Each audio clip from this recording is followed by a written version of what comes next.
하나님의 말씀 시편 91편 9절에서 16절까지 우리 함께 읽겠습니다. 시작. 네가 말하기를 여호와는 나의 피난처시라 하고 지존자로 거처를 삼았으므로 화가 네게 미치지 못하며 재앙이 네 장막에 가까이 오지 못하리니 저가 너를 위하여 그 사자들을 명하사 네 모든 길에 너를 지키게 하십니다. 저희가 그 손으로 너를 붙들어 발이 돌에 부딪히지 않게 하리로다. 네가 사자의 독사를 밟으며 젊은 사자와 뱀을 발로 누리로다. 하나님이 가라사대 저가 나를 구하는즉 내가 저를 건지리라. 저가 네 이름을 안즉 내가 저를 높이리라. 저가 네게 간구하리니 내가 응답하리라. 저희 환난 날 때에 내가 저와 함께하여 저를 건지고 영원하게 하리라. 내가 장수함으로 저를 만족케 하며 나의 구원으로 보이리라 하시도다. 아멘.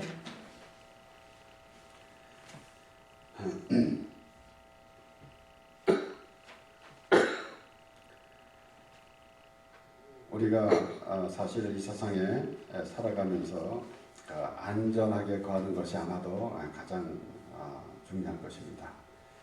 우리가 믿지 않는 사람들은 어떠한 신이라는 존재를 생각하면서 빌고 또 자신의 안전을 위해서 그렇게 살아가는 있지만은 우리가 알아야 될 것은 이 세상에는 안전한 것이 없다라는 것입니다. 그래서 오늘도 말씀에 나오는 것은 네가 말하기를 여호와는 나의 피난처시라 하고 지존자로 거처를 삼았으므로 그랬습니다. 과연 안전한 것이 어디 있는가? 과연 우리는 바로 하나님만이 안전한 것이다 라는 것으로 우리는 분명히 알아야 합니다. 그렇기 때문에 우리가 이 세상에는 물론 이 마지막 때를 말하면서 처치에 기근이 있고 지진이 있고 전쟁이 있고 라고 이렇게 말하고 있지만은 이것은 기간적으로 보는 것이 아닙니다. 그 옛날부터 그러한 일이 있었어요. 그러니까 결론적으로는 이 세상은 안전한 것이 아니다. 그러면은 안전한 것이 있습니다. 분명히 그것이 바로 하나님의 나라. 그렇기 때문에 우리가 이 세상에 살아가면서도 우리는 스스로 때로는 우리가 앞으로 어떻게 될 것인지 라는 불안함, 그리고 이 세상에 참 사고도 많이 나고 또 질병도 있고 그리고 그 불안전한 그런 상황이 있지만은 분명히 우리는 우리 하나님의 소속된 자로서 하나님의 나라의 백성으로서 하나님 나라에 있음을 우리가 알아야 합니다. 그러므로 이제 9절 말씀에 네가 말하기를 여호와는 나의 피난처라 하고 지존자로 거처를 삼았으므로 라고 했습니다. 과연 우리가 있어야 할 것이 어딘가 라는 것을 분명히 생각해야 돼요. 우리는 물론 우리의 지금 물리적으로 내가 가장 안전한 것이 어디 있는가 라고 할 때 조금은 우리가 생각하기도 어렵고 또 많은 생각을 해봐야 되겠지만은 하나님의 말씀을 통해서 우리가 궁극적으로 있어야 할 것이 어딘지 알아야 합니다. 이스라엘 백성들이 애굽에서 나왔습니다. 그랬는데 하나님의 인도하심 받지 않으면 절대로 갈 수가 없었어요.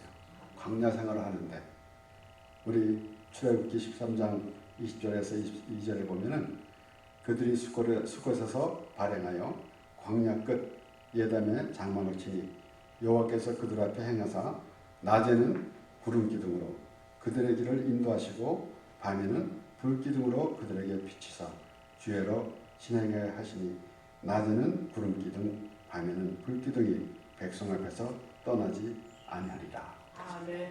구름 기둥이 불 기둥이 이래서 안내를 하고 있지만은 그 사막에 구름에 밖에 있으면은 다 타서 죽을 것입니다. 햇빛이 쨍쨍 내려지는데 구름 안에서 구름으로 가려주셨기 때문에 그래서 그 안에 있는 것이지. 그래서 사실은 아무리 하나님의 품을 떠나고 싶어도 떠날 수가 없는 겁니다. 그 구름 밑에서 한 발자국도 나갈 수가 없는 것입니다. 그냥 바로 그 햇빛에 쨍쨍 내려진 햇빛에 다 죽고 말 것입니다. 그리고 또한 밤에는 추우니까 불기둥으로 인도해 주셨습니다. 그러니 어찌 우리가 하나님을 떠나서 살 수 있겠습니까? 하나님께서 그렇게 표현해 주시는데 구름기둥으로 불기둥으로 인도해 주셨다라는 것이에요. 그러니까 하나님께서 그렇게 인도하심을 우리에게 주시고 인도해 주시면서 우리의 피난처는 하나님입니다 라고 고백할 수 있도록 그렇게 하나님께서 인도해 주셨어요. 지난주에 말씀을 정리하면서도 아브라함이 하나님을 찾아 나선 것이 아니에요. 하나님이 부르셨어요. 그리고 아브라함의 그 행위로 의롭다 하심을 받은 것이 아니라 하나님을 믿음으로 의롭다 하심을 받았다라고 그렇게 말씀하고 있습니다. 그러므로 우리의 삶은 우리로부터 시작된 것이 아니라 하나님으로부터 시작되었고 그리고 하나님으로 인하여 끝나는 것인데 이것은 하나님으로 인하여 영원토록 우리가 하나님과 함께 살게 되는 것을 의미합니다. 그렇기 때문에 하나님은 영원하신데 그 하나님 안에 우리가 거함으로 우리가 영원히 하나님 안에 거하게 되는 것이에요. 그런데 이렇게 그 10절 말씀에도 보면은 화가 내게 미치지 못하며 재앙이 내 장막에 가까이 오지 못하리니 그랬습니다. 그러면은 아까도 시작하면서 말씀드린 것 같이 이 세상에서는 재앙이 있고 화감이 있고 모든 것이 있습니다. 물론 우리가 그러한 가운데서 우리 믿는 사람들은 어떠한 재앙에서도 우리를 건져달라고 기도하게 되고 우리는 재앙을 만나지 않고 질병을 만나지 않게 해달라고 기도를 합니다. 그런데 우리는 궁극적으로 이 세상과 하나님의 나라에 대한 것을 생각해 봐야 되는 것입니다. 어쨌든 우리는 태어나면서부터 결국은 정해진 길이 있습니다. 죽음입니다. 육신의 죽음입니다. 그러나 그것으로 끝나는 것이 아니라 우리는 영원히 하나님 나라에서 함께 살게 되는 것을 하나님께서 말씀해 주시는 것입니다. 그렇기 때문에 이러한 모든 것들을 보면서 과연 이 땅은 안전한 것이 아니다. 그리고 이 땅에는 그러한 그 어려운 환경이 많이 있다라는 것을 말씀해 주신과 동시에 하나님의 나라에 대한 말씀을 해 주시는 것입니다. 그러므로 우리는 이 세상에서 아무리 잘 살려고 노력을 해도 이렇게 살던 저렇게 살던 백세 안팎으로 다 그냥 이 세상에서는 또 이 세상을 떠나게 됩니다. 그러면은 우리가 가야 할 곳이 어디 있는가? 그것은 바로 영원한 하나님의 나라인 것입니다. 물론 우리가 죽으면 천국이 있고 지옥이 있다 라는 것으로만 봐가지고 우리가 내가 죽으면 지옥에 가야지만 않아야 되니까 우리는 그래서 내가 예수를 믿는다 이런 수준으로 우리가 하나님 말씀을 보면은 하나님의 은혜는 없어요. 그리고 그것을 믿음이라고 말할 수가 없습니다. 하나님이 우리를 지으셨고 우리를 택하여 주셨고 우리를 하나님의 자녀로 삼아 주셨고 하나님과 영원히 함께 살게 하셔 주신다는 말씀을 우리에게 주시면서 그 창세전에 우리를 택하여 주신 그 하나님을 믿는 것이지 우리가 열심히 믿음으로 우리가 신앙생활을 열심히 함으로 천국을 가는 것이 아니다라는 것입니다. 우리가 열심히 참 힘든데 신앙생활이 힘든데 남은 놀러가고 또 마시고 즐겁게 놀 때에 우리는 교회 가서 신앙생활을 해야 되니까 이것이 얼마나 힘듭니까? 라고 한다면 크게 잘못된 거죠. 하나님의 백성으로서 우리가 하나님을 누리며 살아가는 것이지 어찌 우리가 천국을 가기 위해서 힘들게 신앙생활을 하겠습니까? 신앙생활이라는 것은 우리가 아주 참 즐거움으로 너무 기뻐서 하나님을 찬양하는 그런 모습이 우리에게 있는 것입니다. 그러니까 행여 나는 힘들지만은 천국 가기 위해서 예수 믿습니다 라고 하는 생각은 조금도 하면 안 됩니다. 우리는 하나님으로 인하여 살아가고 하나님의 기쁨으로 살아가는 하나님의 백성입니다. 아멘. 그러므로 우리가 그러한 생각을 가지면서 과연 하나님이 말씀을 우리와 함께 하실 때에 어떤 의미를 우리에게 주고 계시는지라는 생각은 날마다 해야 될 것이고, 그리고 하나님이 나와 함께 하신다는 의미를 생각하는 것이 가장 우리에게 바람직한 하나님의 자녀로서 바람직한 생활입니다. 이스라엘 백성들이 애굽에서 나와가지고 이제 광야 생활을 하면서 나름대로 우리가 상상해 보면은 그렇게 쉬운 일은 아니었죠. 그러게 광야 생활을 하는 것이 그렇게 쉬운 일이겠습니까? 우리 말대로 그 광야 생활은 사실 집이 아니에요. 그래서 계속 옮겨 다녀야 했습니다. 마치 우리가 여행을 나가면은 계속 옮겨 다녀야 되고 집같이 이렇게 편안하진 않잖아요. 그러니까 그런 무슨 말도 하잖아요. 집 나오면 고생이다. 그런데 우리가 상상할 수 있는 그 광야 생활에서 그들은 수없이 하나님을 원망하고 불평했습니다. 불편하니까 자신의 참 생각대로 편안한 생각이 아니니까. 그런데 그들은 하나님이 함께 하신다는 의미는 생각지 못했다는 것입니다. 그러므로 오늘 우리의 삶도 마찬가지입니다. 우리가 때로는 이 세상에 살아가면서 불편한 일이 많이 있습니다. 때는 예기치 않던 일도 당할 수도 있고, 때로는 걱정, 근심거리가 있을 수도 있고, 하지만은 우리는 분명히 알아야 되는 것은 하나님이 우리와 함께 하신다는 그 사실을 분명히 알아야 되는 것이고, 그것이 바로 믿음입니다.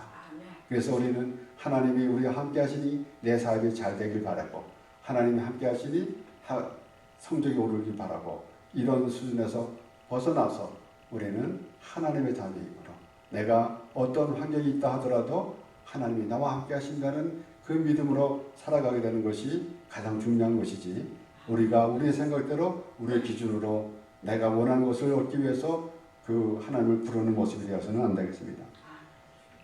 그래서 하나님께서 이렇게 이스라엘 백성들을 하나님께서 인도해 주시고 또 이끌어 주시는 가운데서 이스라엘 백성들은 또 하나님을 또 떠날 때가 너무 많이 있었고, 그래서 하나님이 그들을 책망하시며 특별히 그 사사기에서는 반복적으로 하나님 이스라엘 백성들이 여호와의 목전에서 또 악을 행하니라 라는 말씀이 기록되잖아요. 그리고 하나님께서는 그래서 다른 민족을 그들에게 붙여가지고 그래서 그들을 곤란하게 만든 후에 그들이 또 구원을 해달라고 하나님께 더 기도를 할 때에 구원자를 세워주시고, 그런 반복되는 모습을 보면서 그 구원자라는 의미를 알게 하셨습니다. 그리고 또한 이스라엘 백성들이 하나님 말씀에 이스라엘 자손들이 하나님 말씀을 잘 듣지 않으므로 결국은 또 징계를 받고, 그래서 바벨론으로 포로로 잡혀가고 그런 어려운 고난을 많이 겪었습니다. 그러나 그때마다 또 하나님께서 말씀해 주시는 것은 내가 너를 잊지 않았다 라고 그렇게 말씀해 주시고, 이사야 41장에 보면은 그러나 나의 종 너 이스라엘아, 나의 택한 야곱아, 나의 곧 아브라함의 자손아, 내가 땅 끝에서부터 너를 붙들며 땅 모퉁이에서부터 너를 부르고 내게 이르기를 너는 나의 종이라, 내가 너를 택하고 실어버리지 아니하였다 하였노라. 두려워 말라, 내가 너와 함께 함이니라. 놀라지 말라, 나는 내 하나님이 됨이니라. 내가 너를 굳세게 하리라. 참으로 너를 도와주리라. 참으로 나의 의로운 손으로 너를 붙들리라. 그래서 하나님이 부르시고 인도해 주셨고 택하여 주셨고 그리고 함께 해 주신다라는 것입니다. 처음서부터 하나님께서 우리를 지으셨기 때문에 우리는 하나님의 손 안에 있고 처음서부터 우리는 하나님으로 인하여 살아가는 인생입니다. 그런데 그것을 우리가 오히려 어떻게 하나님을 믿어드린 것처럼 착각할 때가 있어요. 그러니까 우리는 모든 것에서 하나님께 감사하며 살아가는 것입니다. 왜 그런가 하면 우리는 하나님 것이기 때문에. 너는 내 것이다 라고 그렇게 하시는 말씀은 너무나 귀한 말씀 아닙니까? 너는 내 것이다. 너는 하나님께서 내 것이라고 그랬었는데 더 이상의 우리가 바랄 것이 어디 있겠습니까? 그리고 그 하나님께서는 더 하시는 말씀은 나의 것이라고 그랬어요. 나의 것 아브라함의 자손아. 나의 벗 아브라함의 자손아. 우리가 아마도 이 세상에서 참 아름답고 또 정말 아주 감정이 풍부한 그런 말, 아무리 그런 말을 한다 하더라도 이런 표현은 아마 나오지 않을 겁니다. 근데 하나님께서 우리에게 해주셨어요. 나의 벗 아브라함의 자손아라고 했습니다. 우리가 요즘에 특별히 생각해 보는 것인데, 우리가 친구들 그러면은 뭐 때로는 무슨 뭐 등산 친구들이 있고 또 낚시 친구들이 있고 뭐 바둑 친구들도 있고 같이 노는 친구들이 있습니다. 그런데 친구 그러면은 그와는 다른 개념입니다. 친구. 근데 하나님께서는 나의 벗 아브라함이라 그랬어요. 친구는 정말로 한 몸과 같은 그러한 의미를 가지고 있는 것입니다. 그런데 나의 벗 아브라함의 자손아 그랬습니다. 그러면은 하나님께서 아브라함을 부르실 때 벌써 아브라함 그 개인입니까? 아브라함으로 인하여 이제 나올 자손 그 모두를 하나님께서 먼저 생각하시고 계획하시고 뜻하시고 그렇게 부르시는 것입니다. 그러니까 아브라함을 부르실 때도 너를 축복하는 자에게 내가 복을 내리고 너를 저주하는 자에게 내가 저주를 내리리라. 그렇게 말씀하셨어요. 과연 하나님은 아브라함을 부르실 때에 그 하나님이 아브라함을 부르실 때에 그 하나님을 우리가 생각해 봐야 되는 것입니다.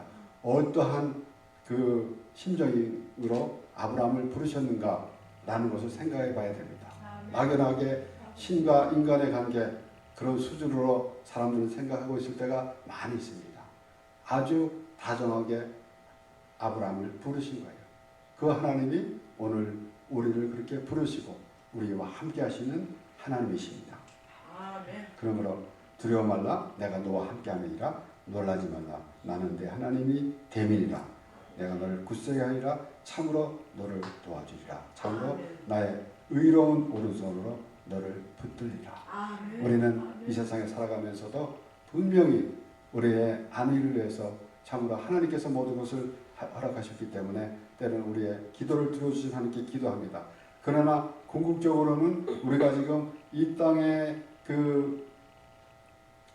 제도대로 살고 있는가? 우리는 물론 이 땅 이 세상에서 살아갈 때에 국가의 제도대로 살아갑니다. 열심히 그 제도대로 살아가지만은 그 가치관만은 하나님의 나라에 있어야 되는 것입니다.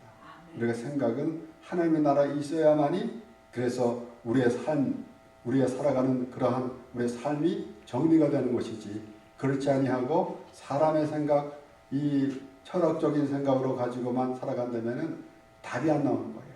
그러나 하나님의 말씀을 들으면서 과연 우리의 삶은 어떤 것인가 라는 것을 생각하게 되면은 결론적으로는 우리는 하나님의 자녀이므로 하나님께서 모든 것을 하나님의 뜻 가운데 이루어 가시는 그 하나님 우리가 안에 거하는 것이고 그러므로 우리가 기도할 때에도 하나님의 언약 안에 거하게 해달라는 그러한 기도가 우리에게 있어야 하는 것입니다. 잠언 8장 17절에는 나를 사랑하는 자들이 나의 사랑을 입으며 나를 간절히 찾는 자가 나를 만날 것입니다. 라고 그랬습니다. 하나님께서 부르셨습니다. 그러나 하나님께서는 나를 간절히 찾는 자가 나를 만날 것이다. 라는 의미는 무엇입니까? 그만큼 하나님의 부르심에 합당한 자가 되는 것이 아니겠습니까? 오늘 잠언 8장 17절 그 한 말씀을 보면은 어쩌 보면은 반대되는 개념으로 우리가 하나님을 찾을 때 하나님께서 우리를 들어주시는 것으로 하겠지만은 하나님이 분명히 우리를 부르셨지 우리가 하나님을 찾는 것이 아닙니다. 그것은 이방인들은 그렇게 합니다. 그러나 하나님께서는 나 외에는 다른 신이 없다 라고 그렇게 분명히 말씀하셨어요. 하나님께서 나 외에는 다른 신이 없다 그래서 하나님을 신의 존재로만 본다면은 오해입니다. 하나님은 분명히 여기서 말씀하셨잖아요. 내가 너의 하나님이 되리라. 내가 너의 하나님이 되리라 라고 하시는 말씀. 이 말씀은 과연 하나님께서 우리를 모든 것을 주관하시고 하나님으로 인하여 살아가는 그 하나님의 나의 하나님이 되리라. 이스라엘 백성들에게 너는 나의 백성이 되고 나는 너의 하나님이 되리라 라는 말씀을 또 되새겨 듣고 또 되새겨 들어봐야 돼요. 그 어떤 의미로 하나님께서 그렇게 말씀하시는지, 과연 하나님이 우리에게 우리 하나님이 되는 그러한 삶을 살아가고 있습니까? 우리가 때로는 우리 스스로 우리의 행위를 자랑하는 그런 모습, 이것은 우리 하나님이 되는 것을 거부하는 것입니다. 그렇기 때문에 세리와 같이 하나님의 은혜를 구하는 이런 사람들이 바로 하나님이 우리 하나님이 되시는 그 의미를 알고 있는 것입니다. 하나님께서는 분명히 이스라엘 백성들을 이끄시고 그 하나님이 이끄신 그 약속하신 대로 가나안 땅으로 인도해 주셨고, 그리고 그들에게 아브라함에게 약속하신 대로 자손을 주시고, 결론적으로는 아브라함과 다윗의 자손 예수 그리스도의 세계라고 마태가 말한 것처럼 그와 같이 바로 예수 그리스도로 인해서 하나님께서 우리의 모든 삶을 주관하시는 그 하나님께서 예수님을 보내주심으로 우리가 완전히 하나님의 사람이 되게 하셨습니다. 그리고 오늘 말씀을 보면은 15절에 보면 저가 내게 간구하리니 내가 응답하리라. 저의 환난 때에 내가 저와 함께하여 저를 건지고 영화롭게 하리라. 건지고 영화롭게 하리라. 건졌다는 것은 참으로 우리가 죄에 빠져 있는 것을 건졌습니다. 그런데 예수님께서도 하나님께 기도를 하시면서 이렇게 기도했습니다.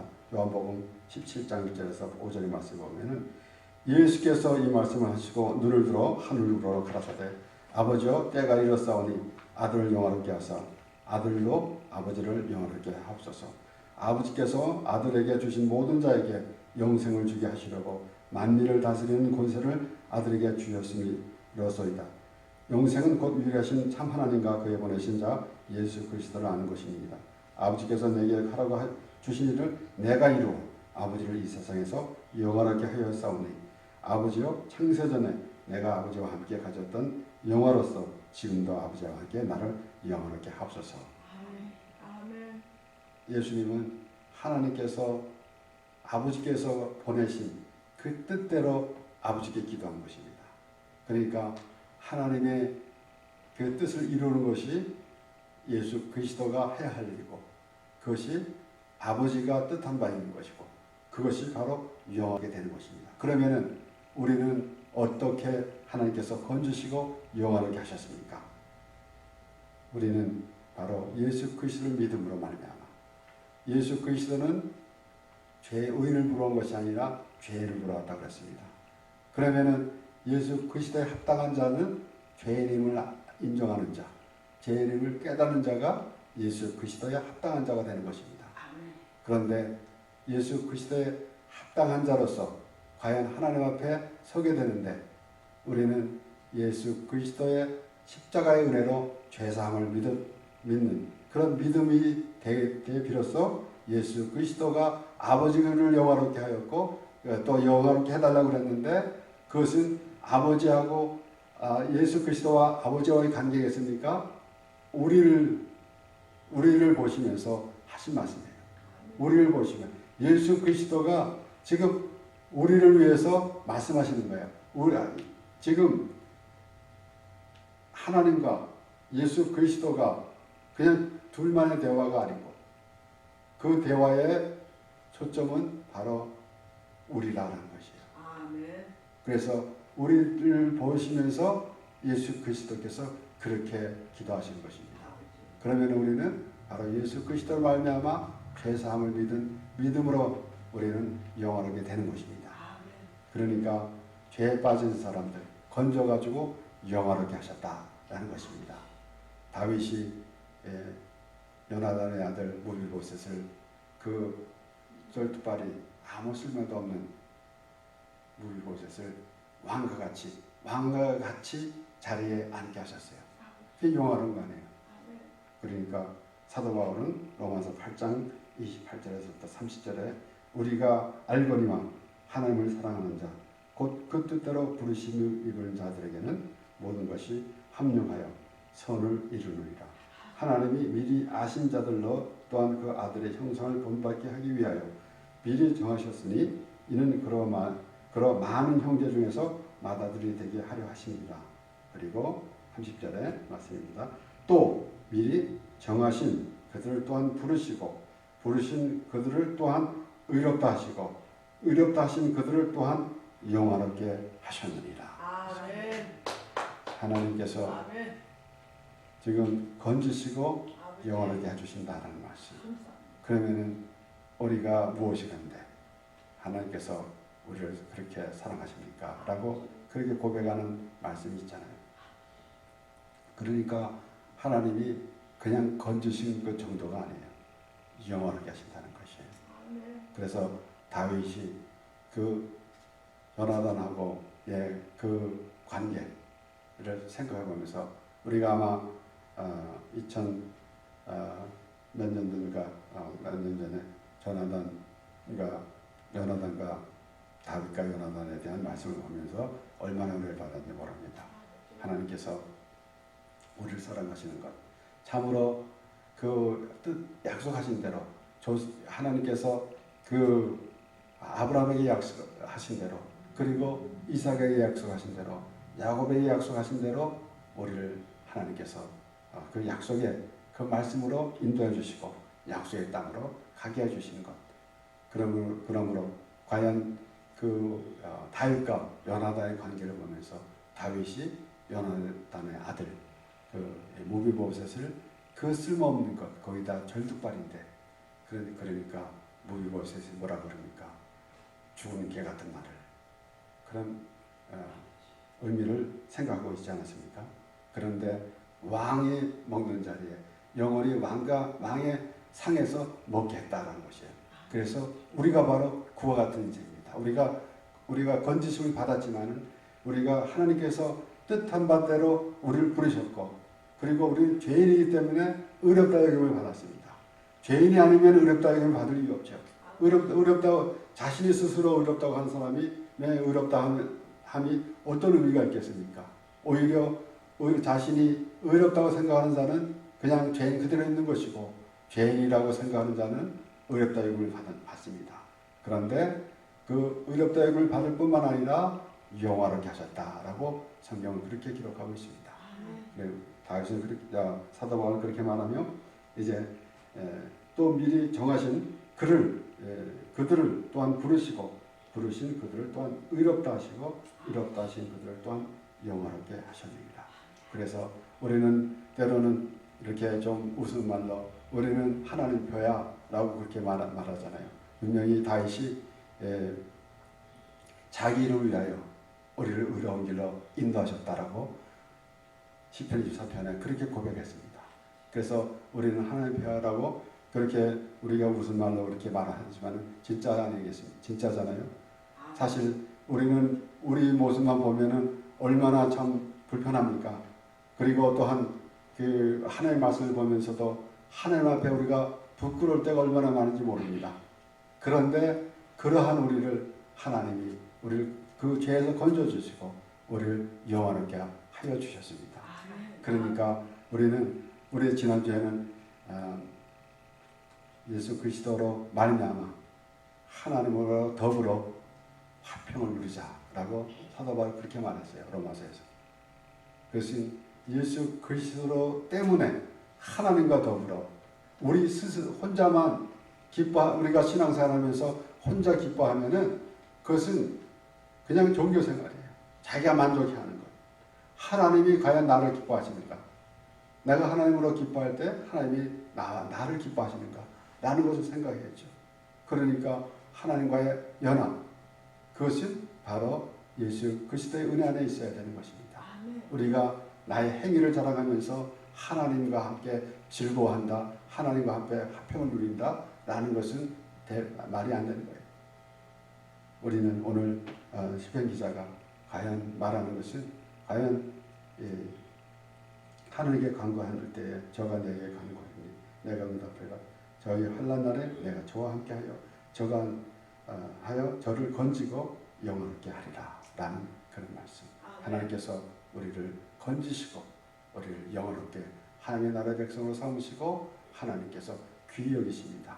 그 하나님과 동행하며 그 하나님이 우리와 함께 하심을 알고 우리가 기쁨으로 하나님과 동행하며 살아가는 우리 모두가 되기를